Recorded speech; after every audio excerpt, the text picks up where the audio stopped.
ಹೀಗೆ ವಯನಾಡಿನಲ್ಲಿ ಭಾರಿ ದುರಂತ ಸಂಭವಿಸಿದೆ. ಮನುಷ್ಯನೇ ಸೃಷ್ಟಿಸಿರುವಂತಹ ದುರಂತ ಇದು ಅಂತರೂ ಕೂಡ ಯಾವುದೇ ತಪ್ಪಿಲ್ಲ. ಆದರೆ ಇದೆಲ್ಲವೂ ಕೂಡ ಒಪ್ಪಿಕೊಳ್ಳಬೇಕಾದಂಥ ಕಡು ಸತ್ಯವೇ ಆಗಿದ್ರೂ ಕೂಡ ಕೇರಳದ ಭೂಕುಸಿತದ ವಿಚಾರದಲ್ಲಿ ಆರೋಪ ಪ್ರತ್ಯಾರೋಪಗಳು ಕೂಡ ಶುರುವಾಗಿವೆ. ಕೇರಳದ ಭೂಕುಸಿತದ ಬಗ್ಗೆ ವಾರದ ಮೊದಲೇ ಕೇಂದ್ರ ಸರ್ಕಾರ ಎಚ್ಚರಿಕೆ ಕೊಟ್ಟಿತ್ತು. ಕೇರಳ ಸರ್ಕಾರ ಆದರೂ ಕೂಡ ಎಚ್ಚೆತ್ತುಕೊಳ್ಳಲಿಲ್ಲ. ನಾವು ಪದೇ ಪದೇ ವಾರ್ನಿಂಗ್ ಕೊಟ್ಟರು ಕೂಡ ಅವರು ಎಚ್ಚೆತ್ತುಕೊಳ್ಳಲಿಲ್ಲ, ಜನರನ್ನು ಬೇರೆ ಕಡೆಗೆ ಶಿಫ್ಟ್ ಮಾಡಲಿಲ್ಲ ಅಂತ ರಾಜ್ಯಸಭೆಯಲ್ಲಿ ಕೇಂದ್ರ ಗೃಹ ಸಚಿವ ಅಮಿತ್ ಶಾ ಅವರು ಹೇಳಿದರೆ, ಅವರಿಗೆ ತಿರುಗೇಟು ಕೊಡುವಂತಹ ಕೆಲಸವನ್ನು ಕೇರಳದ ಮುಖ್ಯಮಂತ್ರಿ ಪಿಣರಾಯಿ ವಿಜಯನ್ ಮಾಡಿದ್ದಾರೆ.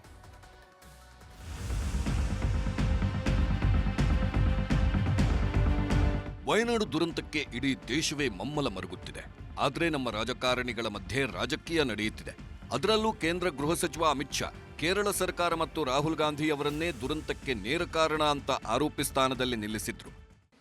7 दिन फिर 24 को गई, फिर 25 को गई, 26 तारीख को कि 20 सेंटीमीटर से ज्यादा वर्षा होगी, भारी वर्षा होगी, लैंडस्लाइड होने की संभावना है, मड भी रस होकर आ सकता है और लोग इसके अंदर दबकर मर भी सकते हैं. 23 तारीख को ही मेरे ही अनुमोदन से 9 एनडीआरएफ की टीमें केरल के लिए रवाना हो गई थी कि वहां लैंडस्लाइड आ सकता है. लोग रह रहे थे, नहीं रह रहे थे, मगर वल्नरेबल सिचुएशन तो थी. इनको शिफ्ट किया गया क्या? केरल सरकार को अर्ली वार्निंग भारत सरकार की ओर से दी गई थी. ಅಮಿತ್ ಶಾ ಆರೋಪ ತಳ್ಳಿ ಹಾಕಿದ್ರು ಪಿಣರಾಯಿ ವಿಜಯನ್. ಭೂಕುಸಿತ ಎಲ್ಲಿ, ಎಷ್ಟೊತ್ತಿಗೆ, ಯಾವಾಗ ಆಗುತ್ತೆ ಅಂತ ಮಾಹಿತಿ ಕೊಟ್ಟಿಲ್ಲ. ಪ್ರಕೃತಿ ಎಲ್ಲಿ ಕೋಪಿಸಿಕೊಳ್ಳುತ್ತೆ ಅಂತ ಅವರಿಗೂ ಗೊತ್ತಿಲ್ಲ. ಈಗ ದೂಷಿಸುವ ಬದಲು മാനവീയ ನೆರವು ಕೊಡಲಿ ಅಂತ ಆಕ್ರೋಶ ಹೊರಹಾಕಿದ್ರು. ഞാനിതിനെ മറ്റൊരു രീതിയിൽ എടുക്കുന്നില്ല. ഒരു പഴിചാരേണ്ട ഒരു ഘട്ടമായിട്ടല്ല ഇപ്പോൾ ഇതിനെ ഞാൻ കാണുന്നത്. പരസ്പരം പഴിചാരേണ്ട സന്ദർഭവുമല്ല ഇത്. കേന്ദ്ര ആഭ്യന്തരമന്ത്രി ഇങ്ങനെയൊരു മുന്നറിയിപ്പ് നൽകിയിരുന്നു. എന്നിട്ട് കേരളം എന്താണ് ചെയ്തത് എന്നൊരു ചോദ്യമാണ് ചോദിച്ചിട്ടുള്ളത്. ഇവിടെ വസ്തുതകളെല്ലാം എല്ലാവർക്കും അറിയാവുന്നതാണല്ലോ, നിങ്ങൾക്ക് പ്രത്യേകിച്ചും. ಇನ್ನು ವಯನಾಡು ದುರಂತದ ಬಗ್ಗೆ ಲೋಕಸಭೆಯಲ್ಲಿ ಮಾತನಾಡಿದ ಸಂಸದ ತೇಜಸ್ವಿ ಸೂರ್ಯ ಪ್ರತಿಪಕ್ಷ ನಾಯಕ ರಾಹುಲ್ ಗಾಂಧಿ ಅವರು ಸಂಸದರಾಗಿ ಏನು ಮಾಡಿದ್ರು ಎಂದು ಪ್ರಶ್ನಿಸಿದ್ರು. ತೇಜಸ್ವಿ ಸೂರ್ಯ ಮಾತಿಗೆ ಕೇರಳ ಸಂಸದ ಶಶಿ ತರೂರ್ ಟಾಂಗ್ ಕೊಟ್ರು.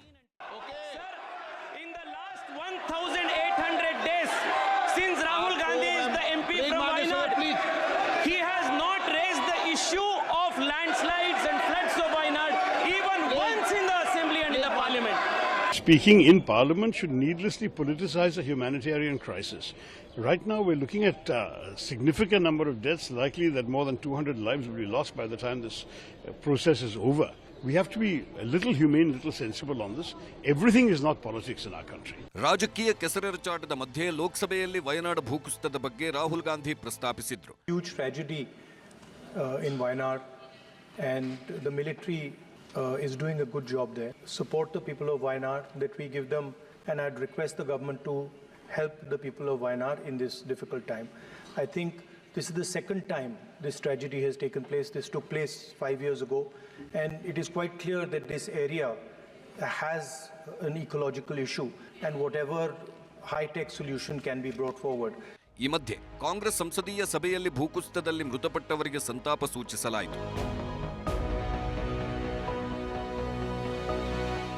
ಈ ಮಧ್ಯೆ ಪಶ್ಚಿಮ ಬಂಗಾಳ ರಾಜ್ಯಪಾಲ ಸಿವಿ ಆನಂದ್ ಬೋಸೆ ವಯನಾಡಿಗೆ ಬಂದಿದ್ದಾರೆ. ಗಾಯಾಳುಗಳನ್ನು ವಿಚಾರಿಸಿದ್ರು, ಮಾಹಿತಿ ಪಡ್ಕೊಂಡ್ರು, ಸಂತ್ರಸ್ತರಿಗೆ ಧೈರ್ಯ ಹೇಳಿ ಸಂತೈಸಿದ್ರು. ವಯನಾಡಿನ ಭೂಕುಸಿತದ ದುರಂತ ಇನ್ನೂ ಕಣ್ಣೆದುರಿಗೆ ಹಸಿ ಹಸಿ ಆಗಿದೆ. ಜನರ ಕಣ್ಣೀರು ಒರೆಸಬೇಕಾದವರು ರಾಜಕೀಯ ಮಾಡುತ್ತಿರೋದು ನಿಜಕ್ಕೂ ದುರಂತ. Bureau report, news 18. ಕೇರಳ ಅಷ್ಟೇ ಅಲ್ಲ, ಕರ್ನಾಟಕದಲ್ಲೂ ಕೂಡ ಮಳೆಯ ಅಬ್ಬರ ಇನ್ನೂ ಕೂಡ ಕಡಿಮೆ ಆಗಿಲ್ಲ. ಕರ್ನಾಟಕವು ಕೂಡ ಮಳೆಯ ಅಬ್ಬರದಲ್ಲಿ ಮುಳುಗೇಳ್ತಾ ಇದೆ. ನೆರೆಯ ನರಕ ಎಲ್ಲೆಲ್ಲೂ ಕೂಡ ಕಂಡು ಬರ್ತಾ ಇದೆ. ಉಕ್ಕಿ ಹರಿತಾ ಇರುವಂತಹ ಹಳ್ಳ ಕೊಳ್ಳಗಳು ಸಾವು ನೋವನ್ನು ಹೊತ್ತು ತರ್ತಾ ಇದ್ದಾವೆ. ಮಳೆಯ ಹೊಡೆತಕ್ಕೆ ಸಂತ್ರಸ್ತರು ಕೂಡ ಕಂಗಾಲಾಗಿದ್ದಾರೆ.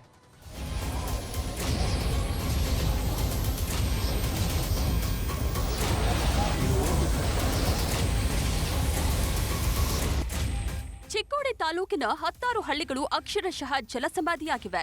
ಊರು ಯಾವುದು, ನದಿ ಯಾವುದು ಅನ್ನೋದೊಂದು ಕೂಡ ಗೊತ್ತಾಗ್ತಿಲ್ಲ. ಕಣ್ಣು ಹಾಯಿಸಿದಷ್ಟು ದೂರಕ್ಕೂ ನೀರೇ ಕಾಣ್ತಿದೆ. ಕಾಗವಾಡ, ಚಿಕ್ಕೋಡಿ, ಅಥಣಿ, ನಿಪ್ಪಾಣಿಯಲ್ಲಿ 100 ಎಕರೆ ಹೊಲಗದ್ದೆಗಳು ಜಲಾವೃತವಾಗಿದ್ದು, ಶೇಂಗಾ, ಉದ್ದು, ಹೆಸರು, ಕಬ್ಬು ಸಂಪೂರ್ಣ ಸರ್ವನಾಶವಾಗಿದೆ. ಮಹಾರಾಷ್ಟ್ರದಲ್ಲಿ ಸುರಿದಿರ್ತಕ್ಕಂಥ ಮಳೆಗೆ ಈಗ ರಾಜ್ಯ ತತ್ತರಿಸುವಂತಾಗಿರ್ತಕ್ಕಂಥದ್ದು. ಕೃಷ್ಣಾ ನದಿಗೆ ಈಗಾಗಲೇ ಒಟ್ಟು 3 ಲಕ್ಷ ಕ್ಯೂಸೆಕ್ಸ್ನಷ್ಟು ಒಳ ಹರಿವು ಬರ್ತಾ ಇದೆ. ಇದರಿಂದಾಗಿ ಈಗ ಕೃಷ್ಣಾ ತೀರದ ಜನ ಹೈರಾಣಾಗಿದ್ದಾರೆ. ಒಂದು ಕಡೆ ಪ್ರವಾಹ ಭೀತಿಯನ್ನು ಎದುರಿಸ್ತಾ ಇದ್ದಾರೆ, ಇನ್ನೊಂದು ಕಡೆ ರೈತರು ಬೆಳೆಗಳನ್ನ ಕಳ್ಕೊಂಡು ಈಗ ಕಂಗಾಲಾಗಿರ್ತಕ್ಕಂಥದ್ದು.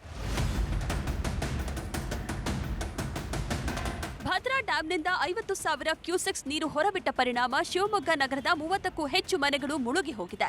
ಕವಲಗುಂದಿ, ಅಂಬೇಡ್ಕರ್, ಗುಂಡೂರಾವ್ ಬಡಾವಣೆ ಸಂಪೂರ್ಣ ಜಲಾವೃತವಾಗಿದ್ದು, ಗಂಟು ಮೂಟೆ ಕಟ್ಕೊಂಡು ಜನ ಮನೆ ಖಾಲಿ ಮಾಡ್ತಿದ್ದಾರೆ. ಸ್ಮಾರ್ಟ್ ಸಿಟಿ ಅಂತ ಕರೆಸಿಕೊಳ್ಳೋ ಶಿವಮೊಗ್ಗದಲ್ಲೇ ನೆರೆ ನರಕ ದರ್ಶನವಾಗ್ತಾ ಇದೆ. ಇನ್ನು ರಾಜ್ಯದ ಅತಿದೊಡ್ಡ ಜಲಾಶಯವಾದ ಲಿಂಗನಮಕ್ಕಿ ಡ್ಯಾಂ ಬಹುತೇಕ ಭರ್ತಿಯ ಸನಿಹಕ್ಕೆ ಬಂದಿದ್ದು, ನಾಳೆ ನೀರು ಹೊರಬಿಡಲಿದ್ದಾರೆ. ಹೀಗಾಗಿ ನದಿ ತೀರದ ಹಳ್ಳಿಗಳಲ್ಲಿ ಮುನ್ನೆಚ್ಚರಿಕೆಯಿಂದ ಇರುವಂತೆ ಊರೂರಲ್ಲಿ ಅನೌನ್ಸ್ ಮಾಡಿದ್ದಾರೆ.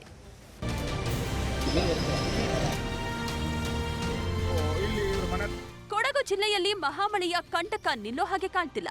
ಕುಶಾಲನಗರದ ಸಾಯಿ ಬಡಾವಣೆ ಸಂಪೂರ್ಣ ಜಲಮಯವಾಗಿದೆ. ಊರು ಯಾವುದು, ನದಿ ಯಾವುದು ಒಂದು ಗೊತ್ತಾಗ್ತಿಲ್ಲ. ಒಂದೇ ತಿಂಗಳಲ್ಲಿ 2ನೇ ಬಾರಿ ಇಡೀ ಬಡಾವಣೆ ಜಲಾವೃತವಾಗಿದ್ದು, ಜನ ನರಕ ಅನುಭವಿಸುತ್ತಿದ್ದಾರೆ.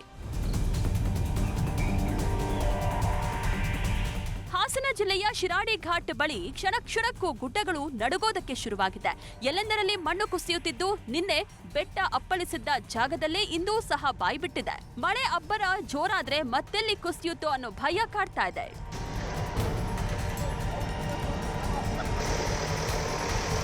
ಬೆಳಗಾವಿಯ ಖಾನಾಪುರದಲ್ಲಿ ಉಕ್ಕಿ ಹರಿಯೋ ಹಾಲತ್ರಿ ಹಳ್ಳದಲ್ಲಿ ಕೊಚ್ಚಿ ಹೋಗಿದ್ದ ವ್ಯಕ್ತಿಯನ್ನ ಸ್ಥಳೀಯರು ರಕ್ಷಿಸಿದ್ದಾರೆ.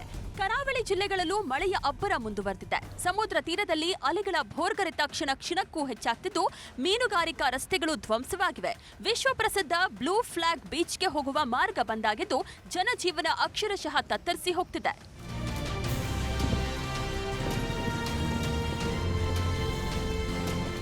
ದಕ್ಷಿಣ ಕನ್ನಡ ಜಿಲ್ಲೆಯಲ್ಲಿ ಮಳೆರಾಯ ಅಬ್ಬರಿಸಿ ಬೊಬ್ಬರಿಯುತ್ತಿದ್ದಾನೆ.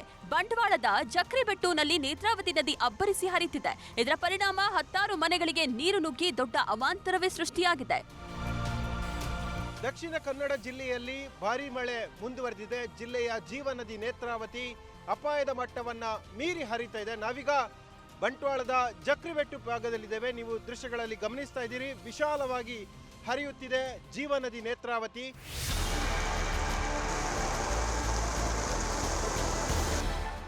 ಉತ್ತರ ಕನ್ನಡ ಜಿಲ್ಲೆಗಳಲ್ಲಿ ಮಳೆರಾಯನ ಅಬ್ಬರಕ್ಕೆ ಕಾಂಕ್ರೀಟ್ ರಸ್ತೆಗಳು ನೆಲಕಚ್ಚಿ ಹೋಗಿವೆ. ರಕ್ಕಸ ಅಲೆಗಳು ಕಡಲ ತೀರಕ್ಕೆ ಬಂದು ಅಪ್ಪಳಿಸುತ್ತಿದ್ದು, ಕಡಲ್ ಕೊರೆತಕ್ಕೆ ಜನ ಕಂಗಾಲಾಗಿದ್ದಾರೆ. ಕಡಲ ಅಲೆಗಳ ಅಬ್ಬರ ಕೂಡ ಜೋರಾಗಿದೆ. ಕಡಲ ತಡಿಯ ಜನರು ಸಾಕಷ್ಟು ಸಮಸ್ಯೆಯನ್ನ ಎದುರಿಸ್ತಾ ಇದ್ದಾರೆ. ನಾವೀಗ ಉತ್ತರ ಕನ್ನಡ ಜಿಲ್ಲೆಯ ಕಾರವಾರ ತಾಲೂಕಿನ ಮಾಜಾಳಿ ಎನ್ನುವಂತ ಒಂದು ಗ್ರಾಮೀಣ ಭಾಗದಲ್ಲಿದ್ದೇವೆ.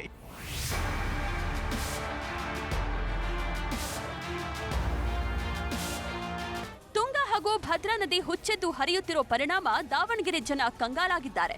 ಉಕ್ಕಡಗಾತ್ರಿಯ ಕರಿಬಸವೇಶ್ವರ ದೇವಾಲಯಕ್ಕೆ ಜಲ ದಿಗ್ಬಂಧನವಾಗಿದೆ. ದೇಗುಲದ ಮುಂದಿರೋ 25ಕ್ಕೂ ಹೆಚ್ಚು ಅಂಗಡಿಗಳು ನದಿ ನೀರಲ್ಲಿ ತೇಲಾಡಿದ್ದು, ನದಿ ತೀರಕ್ಕೆ ಹೋಗದಂತೆ ಮುನ್ನೆಚ್ಚರಿಕೆ ನೀಡಲಾಗಿದೆ.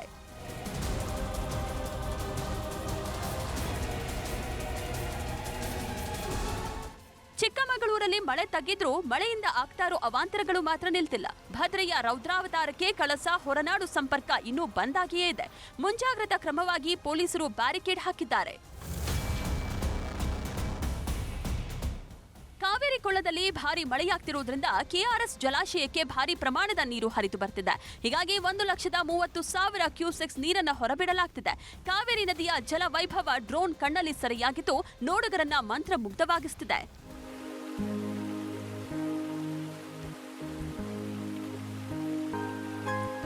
ಒಟ್ನಲ್ಲಿ ಮಳೆ ಮಾರುತಗಳು ಅಬ್ಬರಿಸುವುದಕ್ಕೆ ಶುರುವಾದ್ರೆ ಪರಿಸ್ಥಿತಿ ಏನಾಗುತ್ತೆ ಅನ್ನೋದನ್ನ ತೋರಿಸಿಕೊಟ್ಟಿದೆ.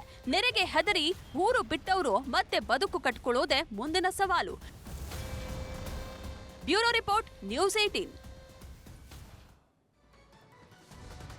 ಮೂಡಾ ಹಗರಣದ ವಿರುದ್ಧ ಪಾದಯಾತ್ರೆ ನಡೆಸೋದಕ್ಕೆ ದೋಸ್ತಿಗಳು ಹೆಗಲ ಮೇಲೆ ಹೆಗಲು ಕೈ ಹಾಕೊಂಡು ಜೊತೆಯಲ್ಲಿ ನಡ್ಕೊಂಡು ಹೋಗೋಣ ಅನ್ನುವಂಥ ರೀತಿಯಲ್ಲಿ ಮಾತನಾಡ್ಕೊಂಡಿದ್ರು ಮೊನ್ನೆ ಭಾನುವಾರ. ಆದರೆ ಇವತ್ತು ದೋಸ್ತಿಗಳ ನಡುವೆ ಅಪಸ್ವರ ಎದ್ದಿದೆ. ಬಿಜೆಪಿ ನಾಯಕರ ನಡೆಗೆ ಕುಮಾರಸ್ವಾಮಿ ಕೆರಳಿ ಕೆಂಡ ಆಗಿದ್ದಾರೆ. ನಾವ್ಯಾಕೆ ಬೆಂಬಲ ಕೊಡಬೇಕು ಅನ್ನೋಂಥ ಪ್ರಶ್ನೆಯನ್ನು ಮಾಡಿದ್ದಾರೆ. ಅಷ್ಟೇ ಅಲ್ಲದೆ ವಿಶೇಷವಾಗಿ ಬಿಜೆಪಿ ನಾಯಕರ ವಿರುದ್ಧ ವಾಗ್ದಾಳಿ ನಡೆಸಿದ್ದಾರೆ. ಇದನ್ನು ಕಾಂಗ್ರೆಸ್ ಲೇವಡಿ ಮಾಡಿದೆ.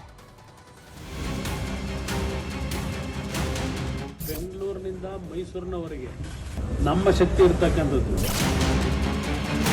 ವಿಶ್ವಾಸಕ್ಕೆ ತೆಗೆದುಕೊಳ್ಳದೆ ಹೋದ ಮೇಲೆ ನಾವ್ಯಾತಿಗೆ ಬೆಂಬಲ ಕೊಡಬೇಕು? ನಮ್ಮ ಕುಟುಂಬಕ್ಕೆ ವಿಷ ಆಗ್ತಕ್ಕಂಥವ್ರನ್ನ ಜೊತೆಲಿ ಕೂರಿಸ್ಕೊಂಡು ಇವತ್ತು ಇದಕ್ಕೆ ನಮ್ಮ ಬೆಂಬಲ ಕೇಳ್ತಾರ? ಮೊದಲು ಮೂಡ ಹಗರಣದ ವಿಷಯದಲ್ಲಿ ಸಿಎಂ ಸಿದ್ದರಾಮಯ್ಯ ವಿರುದ್ಧ ಸಿಡಿದ ಮೈತ್ರಿ ಮಧ್ಯೆ ಒಡುಕು ಉಂಟಾಗಿದೆ. ಬಿಜೆಪಿ ಸ್ನೇಹಿತರ ವಿರುದ್ಧವೇ ಕುಮಾರಣ್ಣ ಸಿಡಿದೆದ್ದಿದ್ದಾರೆ. ಬೆಂಗಳೂರಿಂದ ಮೈಸೂರುವರೆಗೆ ನಮ್ಮದೇ ಶಕ್ತಿ ಹೆಚ್ಚಿದೆ, ಆದ್ರೆ ನಮ್ಮನ್ನ ವಿಶ್ವಾಸಕ್ಕೆ ತೆಗೆದುಕೊಳ್ಳದೆ ಪಾದಯಾತ್ರೆ ಮಾಡ್ತಿದ್ದಾರೆ. ನಾವ್ಯಾಕೆ ಬೆಂಬಲ ಕೊಡಬೇಕು ಅಂತ ಬಿಜೆಪಿ ವಿರುದ್ಧವೇ ಬೆಂಕಿ ಉಗುಳಿದ್ದಾರೆ ಕುಮಾರಸ್ವಾಮಿ. ಬೆಂಗಳೂರಿನಿಂದ ಮೈಸೂರಿನವರೆಗೆ ನಮ್ಮ ಶಕ್ತಿ ಇರ್ತಕ್ಕಂಥದ್ದು ಅಷ್ಟೆಲ್ಲ ಇದ್ದು ವಿಶ್ವಾಸಕ್ಕೆ ತೆಗೆದುಕೊಳ್ಳದೆ ಹೋದ ಮೇಲೆ ನಾವ್ಯಾತಿಗೆ ಬೆಂಬಲ ಕೊಡಬೇಕು? ರಾಜಕಾರಣ ಮಾಡೋದು ಬೇರೆ, ಆದರೆ ಇವತ್ತಿನ ಈ ರೀತಿಯ ಕಾರ್ಯಕ್ರಮದಿಂದ ಸಾಧನೆ ಏನು ಮಾಡ್ತೀವಿ? ಏನು ಸಾಧನೆ ಮಾಡಲಿಕ್ಕೆ ಸಾಧ್ಯ? ಇದು ನನ್ನ ಮನಸ್ಸಿಗೂ ನೋವಾಗಿದೆ. ಇಷ್ಟೆಲ್ಲ ಕಂಡು ನಾವು ಇಂಥ ಒಂದು ಸಂದರ್ಭದಲ್ಲಿ ಯಾವುದೋ ಒಂದು ಪ್ರಕರಣ ಇಟ್ಕೊಂಡು ನಾವು ಪಾದಯಾತ್ರೆ ಮಾಡ್ತಕ್ಕಂಥದ್ದು ಜನಸಾಮಾನ್ಯರ ಮನಸ್ಸಿನಲ್ಲಿ ಏನಾಗಬಹುದು ಅಂತಕ್ಕಂಥ ಹಿನ್ನೆಲೆಯಲ್ಲಿ ನಾವು ತೀರ್ಮಾನ ಮಾಡ್ಕೊಂಡಿದ್ದೇವೆ. ಎಲ್ಲಕ್ಕಿಂತ ಹೆಚ್ಚಾಗಿ ಪಾದಯಾತ್ರೆ ಉಸ್ತುವಾರಿಯನ್ನ ಹಾಸನದ ಪ್ರೀತಂ ಗೌಡಗೆ ಕೊಟ್ಟಿರೋದು ಕುಮಾರಸ್ವಾಮಿ ಅವರನ್ನ ಕೆರಳಿಸಿರೋದು. Who is that Preetham Gowda? ದೇವೇಗೌಡರ ಕುಟುಂಬವನ್ನ ಸರ್ವನಾಶ ಮಾಡ್ಲಿಕ್ಕೆ ಹೋದಂಥವನ್ನ ಸಭೆ ಕರೆದು ಕೂರಿಸ್ಕೋತಾರೆ, ನನ್ನ ಸಭೆ ಕರೀತಾರೆ. ನನಗೂ ಸಹಿಸ್ಕೊಳ್ಳಿಕ್ಕೆ ಒಂದು ಇತಿಮಿತಿ ಇದೆ. ಯಾರ ಕಾರಣ ಆ ಪೆನ್ ಡ್ರೈವ್ಗಳನ್ನ ಬೀದಿ ಹಂಚಲಿಕ್ಕೆ? ಇಂಥವ್ರನ್ನ ನನ್ನನ್ನು ಸಭೆ ಕರೀತಾರೆ, ಅವ್ನ ಪಕ್ಕದಲ್ಲಿ ಕೂರಿಸ್ಕೊಂಡು ಮೀಟಿಂಗ್ ಮಾಡ್ಲಿಕ್ಕೆ ಕರೀತಾರೆ ನನ್ನನ್ನು. ನಮ್ಮ ಕುಟುಂಬಕ್ಕೆ ವಿಷ ಆಗ್ತಕ್ಕಂಥವ್ರನ್ನ ಜೊತೆಲಿ ಕೂರಿಸ್ಕೊಂಡು ಇವತ್ತು ಇದಕ್ಕೆ ನಮ್ಮ ಬೆಂಬಲ ಕೇಳ್ತಾರ? ಗೊತ್ತಿಲ್ಲ ಅವರಿಗೆ ಅಲ್ಲಿ ಏನೇ ಆಗಿದೆ ಅಂತ ಹಾಸನದಲ್ಲಿ. ಯಾರಿದಕ್ಕೆ ಕಾರಣ? ಈ ಮೈತ್ರಿ ಸ್ಟಾರ್ಟಿಂಗ್ ಟ್ರಬಲ್ ಅವತ್ತಿಂದ ಇದೆ. ಏನೋ ಚುನಾವಣೆಯಲ್ಲಿ ಸ್ವಲ್ಪ ಹೆಚ್ಚು ಮತಗಳು ಬಂದಿವೆ. ಆದರೆ ಇವತ್ತು ನೀವೇ ನೋಡಿ, BJP-ಅವರಿಗೆ ಮಂತ್ರಿ ಸ್ಥಾನದಲ್ಲಿ ನ್ಯಾಯ ಸಿಕ್ಕಿದೆಯಾ? ಇಲ್ಲಿ ಕರ್ನಾಟಕದಲ್ಲಿ ಯಾವ್ಯಾವ ಸಮುದಾಯಗಳಿಗೆ ಸಿಕ್ಕಿದೆ, ಏನೇನು ಆಗ್ತಾ ಇದೆ ಅಂತ ಜನರಿಗೆ ಗೊತ್ತಿದೆ. ಅದೆಲ್ಲ ಅಸಮಾಧಾನ BJP-ನಲ್ಲಿ ಕುದೀತಾ ಇದೆ. ಇವತ್ತಿಲ್ಲ ನಾಳೆ ಅದು ಸ್ಫೋಟ ಆಗೇ ಆಗುತ್ತೆ. JDS ವಿರುದ್ಧ ಇರ್ಬೋದು ಅಥವಾ BJP-ಅವರ ಹೈಕಮಾಂಡ್ ವಿರುದ್ಧ ಇರ್ಬೋದು. ಸುಮ್ಮನೆ ಅನವಶ್ಯಕವಾಗಿ ರಾಜಕೀಯ ಮಾಡ್ತಾ ಇದ್ದಾರೆ ಭಾರತೀಯ ಜನತಾ ಪಾರ್ಟಿಯವರು ಮತ್ತು ಜನತಾ ದಳದವರು. ಈಗಾಗಲೇ ಅವರಲ್ಲಿ ಒಡಕು ಪ್ರಾರಂಭ ಆಗಿದೆ. ಪಾದಯಾತ್ರೆ ವಿಚಾರದಲ್ಲಿ ನಾವು ಮಾಡಬೇಕು ಅಂತ ಇವರು ಅಂದ್ರೆ ಅವ್ರು ಬೇಡ ಅಂತ ಅವ್ರಂತ ಇದ್ದಾರೆ. ನೋಡೋಣ ಪಾದಯಾತ್ರೆ ಮಾಡ್ತಾರ ಇಲ್ವಾ ಅಂತ. ಕಾಂಗ್ರೆಸ್ನವರು ಸಿಕ್ಕಿದ್ದೇ ಚಾನ್ಸ್ ಅಂತ HDK ಸಿಟ್ಟನ್ನ ಬಂಡವಾಳ ಮಾಡ್ಕೊಂಡ್ರು. ದಾರಿ ಕಾಣದ ಬಿಜೆಪಿ ನಾಯಕ ಕುಮಾರಸ್ವಾಮಿ ಜೊತೆ ಮಾತನಾಡ್ತೀನಿ ಅಂದ್ರು. ನಾನು ಮಾಧ್ಯಮದಲ್ಲೇ ನೋಡಿದೆ, ಕುಮಾರಸ್ವಾಮಿಯವರು ಫೋನ್ ಮಾಡಿದ್ದಾರೆ, ನನ್ನ ಫೋನ್ ಬಂದಿದೆ. ನಾನು ಇದಾದ್ಮೇಲೆ ಪ್ರೆಸ್ ಮೀಟ್ ಆದ್ಮೇಲೆ ಮಾತಾಡ್ತೀನಿ ಅವ್ರ ಜೊತೆ. ನಾನು ಮಾಧ್ಯಮದಲ್ಲೇ ನೋಡಿದೆ, ಕುಮಾರಸ್ವಾಮಿಯವರು ಫೋನ್ ಮಾಡಿದ್ದಾರೆ, ನನ್ನ ಫೋನ್ ಬಂದಿದೆ. ನಾನು ಇದಾದ್ಮೇಲೆ ಪ್ರೆಸ್ ಮೀಟ್ ಆದ್ಮೇಲೆ ಮಾತಾಡ್ತೀನಿ ಅವ್ರ ಜೊತೆ. ಕುಮಾರಸ್ವಾಮಿ ಪಾದಯಾತ್ರೆಗೆ ಬೆಂಬಲ ಇಲ್ಲ ಎನ್ನುತ್ತಿದ್ದಂತೆ ದೆಹಲಿಗೆ ತೆರಳಿದ್ದಾರೆ ಬಿಜೆಪಿ ರಾಜ್ಯಾಧ್ಯಕ್ಷ ವಿಜಯೇಂದ್ರ.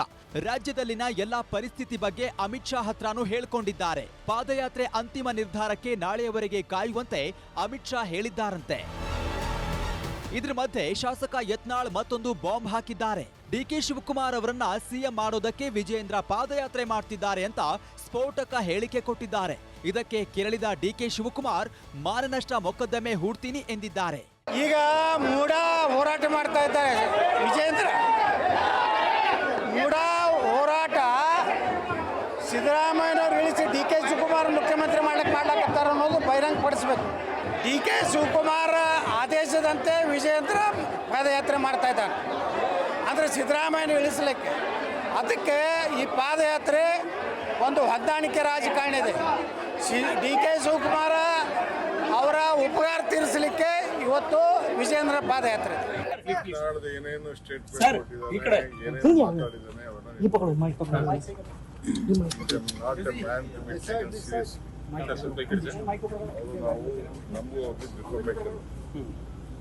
ಕೋಟಿ ಹಾಕಿದ್ದೀವಿ, 100 ಕೋಟಿ 1 ಕೋಟಿ ಖರ್ಚು ಮಾಡಿದ್ದೀವಿ. ಸೊ ಅದು ಕೇಸೇ ಬೇರೆ. ಇಷ್ಟೆಲ್ಲ ಬೆಳವಣಿಗೆಗಳ ಮಧ್ಯೆ ಸಿಎಂ ಸಿದ್ದರಾಮಯ್ಯ ಕುರ್ಚಿ ಭದ್ರ ಮಾಡ್ಕೊಳ್ತಿದ್ದಾರೆ. ಅದಕ್ಕಂತಾನೆ ಸಿಎಂ ಸಿದ್ದರಾಮಯ್ಯ ಸಚಿವರಿಗಾಗಿಯೇ ಉಪಹಾರ ಕೂಡ ಏರ್ಪಡಿಸಿದ್ದಾರೆ. ಉಪಹಾರ ಕೂಟದ ನೆಪದಲ್ಲಿ ಸಚಿವರ ಜೊತೆ ಸಭೆ ಕರೆದಿದ್ದಾರೆ. ಸಚಿವರನ್ನ ವಿಶ್ವಾಸಕ್ಕೆ ತೆಗೆದುಕೊಳ್ಳಲು ಪ್ರಯತ್ನ ನಡೀತಾ ಇದ್ದು, ವಾಲ್ಮೀಕಿ ಮೂಡ ಹಗರಣದ ಟೀಕೆಗೆ ಖಡಕ್ ಉತ್ತರ ಕೊಡಬೇಕು ಅನ್ನೋ ಹೈಕಮಾಂಡ್ನ ಸಂದೇಶವನ್ನ ಪಾಸ್ ಮಾಡಲಿದ್ದಾರೆ. ಇನ್ನು ಬಿಜೆಪಿ ಅವಧಿಯ ಹಗರಣಗಳ ತನಿಖೆಗೆ ನಿರ್ಧಾರ ಮಾಡಿದ್ದು, ತನಿಖೆಗೆ ನೀಡುವ ಬಗ್ಗೆ ಸಚಿವರ ಅಭಿಪ್ರಾಯ ಸಂಗ್ರಹಿಸಲಿದ್ದಾರೆ. ಹಾಗೆಯೇ ಸ್ವಪಕ್ಷೀಯರ ಹಾವು ಏಣಿ ಆಟದ ಬಗ್ಗೆಯೂ ಬೇಸರ ಹೊರಹಾಕಬಹುದು. ಮೈತ್ರಿ ಪಾದಯಾತ್ರೆಗೆ ಪರ್ಯಾಯ ಹೋರಾಟದ ಚರ್ಚೆ ನಡೆಯಬಹುದು ಅಂತ ಗೊತ್ತಾಗಿದೆ. ಒಟ್ಟಾರೆ ಮೈತ್ರಿಯಲ್ಲಿ ಮೂಡಿದ ಒಡಕು ಪಾದಯಾತ್ರೆ ಕ್ಯಾನ್ಸಲ್ ಮಾಡುತ್ತಾ ಅನ್ನೋ ಪ್ರಶ್ನೆ ಉದ್ಭವಿಸಿದೆ. ಎಲ್ಲದಕ್ಕೂ ನಾಳೆ ಉತ್ತರ ಸಿಗಲಿದೆ. Bureau report, news 18. ಇನ್ನು ರೇಣುಕಾಸ್ವಾಮಿ ಕೊಲೆ ಕೇಸ್ನಲ್ಲಿ ಜೈಲು ಸೇರಿರುವಂತಹ ದರ್ಶನ್ಗೆ ಮತ್ತೆ ಜೈಲೂಟವೇ ಫಿಕ್ಸ್ ಆಗಿದೆ. ಮನೆಯೂಟ ಕುರಿತು ಇಂದು ಅರ್ಜಿಯನ್ನ ವಿಚಾರಣೆ ನಡೆಸಿರುವಂತಹ ಹೈಕೋರ್ಟ್ ಆಗಸ್ಟ್ 20ಕ್ಕೆ ವಿಚಾರಣೆಯನ್ನು ಮುಂದೂಡಿದೆ. ದರ್ಶನ್ ಗ್ಯಾಂಗ್ ಬಂಧನ ಅವಧಿ ಕೂಡ ನಾಳೆಗೆ ಅಂತ್ಯ ಆಗ್ತಾ ಇದ್ದು, ಜಾಮೀನಿಗೆ ಅರ್ಜಿಯನ್ನ ಹಾಕಿಲ್ಲ. ಹೀಗಾಗಿ ಮತ್ತೆ ನ್ಯಾಯಾಂಗ ಬಂಧನದ ವಿಸ್ತರಣೆಯೂ ಕೂಡ ಆಗುವಂಥದ್ದು ಬಹುತೇಕ ನಿಶ್ಚಿತವಾಗಿದೆ. ಈಗ ರಾಜ್ಯ, ದೇಶ ವಿದೇಶಗಳ ಮತ್ತಷ್ಟು ಪ್ರಮುಖ ಸುದ್ದಿಗಳನ್ನು ಕ್ವಿಕ್ ಆಗಿ ನೋಡೋಣ. ಮಾಜಿ ಸಂಸದ ಪ್ರತಾಪ್ ಸಿಂಹ ಹಾಗೂ ಪುನೀತ್ ಕೆರೆಹಳ್ಳಿ ವಿರುದ್ಧ ಎಫ್ಐಆರ್ ದಾಖಲಾಗಿದೆ. ಅನುಮತಿ ಇಲ್ಲದೆ ಠಾಣೆ ಬಳಿ ಜಮಾಯಿಸಿದ ಆರೋಪ ಹಿನ್ನೆಲೆ ಬಸವೇಶ್ವರ ನಗರ ಠಾಣೆಯಲ್ಲಿ ಎಫ್ಐಆರ್ ದಾಖಲಿಸಲಾಗಿದೆ. ಸೋತೆನೆಂದು ಗೊಳೋ ಅಂತ ಅಳ್ಬೇಡುವೋ ಅಳಿಯ, ಹೀಗಂತ ಮಾಜಿ ಸಂಸದ ಜಿಎಂ ಸಿದ್ದೇಶ್ವರ್ಗೆ ಶಾಮನೂರು ಶಿವಶಂಕರಪ್ಪ ತರಾಟೆಗೆ ತೆಗೆದುಕೊಂಡಿದ್ದಾರೆ. ಲೂಟಿ ಮಾಡಿದ್ಯಾ ಮನೆಯಲ್ಲಿರಪ್ಪ ಅಂತಾನೂ ಶಾಮನೂರು ಗುಡುಗಿದ್ರು. ನಾನು ಕಾಂಗ್ರೆಸ್ ಮಹಿಳಾ ಅಧ್ಯಕ್ಷ ಸ್ಥಾನದ ಆಕಾಂಕ್ಷಿ ಅಂತ ವೀಣಾ ಕಾಶಪ್ಪನವರು ಹೇಳಿದ್ದಾರೆ. ಪಾರ್ಲಿಮೆಂಟ್ ಚುನಾವಣೆಯಲ್ಲಿ ನನಗೆ ಟಿಕೆಟ್ ಸಿಗಲಿಲ್ಲ, ಹೀಗಾಗಿ ನನ್ನ ಪರಿಗಣಿಸಿ ಅಂತ ಮನವಿ ಮಾಡಿದ್ದಾರೆ. ದೇಶದ ಜನರ ಮನಸ್ಥಿತಿ ಕಾಂಗ್ರೆಸ್ ಪರವಾಗಿದೆ, ಆದರೆ ಅತಿಯಾದ ಆತ್ಮವಿಶ್ವಾಸ ಬೇಡ. ಕಾಂಗ್ರೆಸ್ ಸಂಸದೀಯ ಸಭೆಯಲ್ಲಿ ಪಕ್ಷದ ನಾಯಕರಿಗೆ ಸೋನಿಯಾ ಗಾಂಧಿ ಕಿವಿಮಾತು ಹೇಳಿದ್ದಾರೆ. ಬಡವರಿಗೆ ಮನೆ ನಿರ್ಮಾಣಕ್ಕೆ ಉಚಿತ ಮರಳು ನೀಡುವುದಾಗಿ ಜಾರ್ಖಂಡ್ ಸಿಎಂ ಹೇಮಂತ್ ಸೊರೇನ್ ಘೋಷಣೆ ಮಾಡಿದ್ದಾರೆ. ಇಷ್ಟು ದಿನ ಜಾರ್ಖಂಡ್ನಲ್ಲಿ ಸುಲಭವಾಗಿ ಮರಳು ಸಿಗ್ತಿರಲಿಲ್ಲ. ಮಹಾರಾಷ್ಟ್ರದ ವಿವಾದಿತ ಟ್ರೈನಿ ಐಎಎಸ್ ಪೂಜಾ ಖೇಡ್ಕರ್ ದೋಷಿ ಎಂದು ಯುಪಿಎಸ್ಸಿ ಘೋಷಿಸಿದೆ. ಭವಿಷ್ಯದಲ್ಲಿ ಯಾವುದೇ ಲೋಕಸೇವಾ ಆಯೋಗದ ಪರೀಕ್ಷೆಯನ್ನ ತೆಗೆದುಕೊಳ್ಳುವ ಉಮೇದುವಾರಿಕೆಯನ್ನ ರದ್ದುಗೊಳಿಸಿದೆ. ದೆಹಲಿಯ ಕೋಚಿಂಗ್ ಸೆಂಟರ್ ದುರಂತ ಖಂಡಿಸಿ ವಿದ್ಯಾರ್ಥಿಗಳು ಉಪವಾಸ ಸತ್ಯಾಗ್ರಹ ಮುಂದುವರೆಸಿದ್ದಾರೆ. ಸ್ಥಳಕ್ಕೆ ಎಂಸಿಡಿ ಹೆಚ್ಚುವರಿ ಆಯುಕ್ತ ತಾರಿಕ್ ಥೋಮಸ್ ಭೇಟಿ ನೀಡಿ ಪ್ರತಿಭಟನೆ ಕೈಬಿಡುವಂತೆ ಮನವಿ ಮಾಡಿದ್ರೂ ಒಪ್ಪಿಲ್ಲ. ತೆಲಂಗಾಣದಲ್ಲಿ ಬಿಸಿಯೂಟ ಕಾರ್ಯಕರ್ತೆಯರು ಪ್ರತಿಭಟನೆ ನಡೆಸಿದ್ದಾರೆ. ಚುನಾವಣೆ ಸಂದರ್ಭದಲ್ಲಿ ನೀಡಿದ ಭರವಸೆಗಳನ್ನು ಈಡೇರಿಸುವಂತೆ ಆಗ್ರಹಿಸಿದ್ದಾರೆ. ಬಾಕ್ಸರ್ ಲವ್ಲಿನಾ ಬೋರ್ಗೊಹೆನ್ ಪ್ಯಾರಿಸ್ ಒಲಿಂಪಿಕ್ಸ್ನಲ್ಲಿ ಪದಕ ಗೆಲ್ಲುವ ವಿಶ್ವಾಸದಲ್ಲಿದ್ದಾರೆ. 75 ಕೆಜಿ ವಿಭಾಗದ 16ರ ಸುತ್ತಿನ ಬಾಕ್ಸಿಂಗ್ ಹೋರಾಟದಲ್ಲಿ ನಾರ್ವೆಯ ಸನ್ನಿವಾ ಹೋಪ್ಸ್ಟಾಡ್ ಅವರನ್ನ 5-0 ಅಂತರದಿಂದ ಮಣಿಸಿ ಕ್ವಾರ್ಟರ್ ಫೈನಲ್ ಪ್ರವೇಶಿಸಿದ್ದಾರೆ. ಕ್ವಾರ್ಟರ್ ಫೈನಲ್ ಪಂದ್ಯದಲ್ಲಿ ಲವ್ಲಿನಾ ಚೀನಾದ ಲೀ ಕಿಯಾನ್ ಅವರನ್ನ ಎದುರಿಸಲಿದ್ದಾರೆ. ಇದಾಗಿತ್ತು ಇವತ್ತಿನ ಸೂಪರ್ ಪ್ರೈಮೇಟ್ 9. ಈಗ ಬಿಗ್ ಸ್ಟುಡಿಯೋ ಪ್ರಸಾರವಾಗುತ್ತೆ. ನೋಡ್ತಾ ಇರಿ ನ್ಯೂಸ್ 18 ಕನ್ನಡ.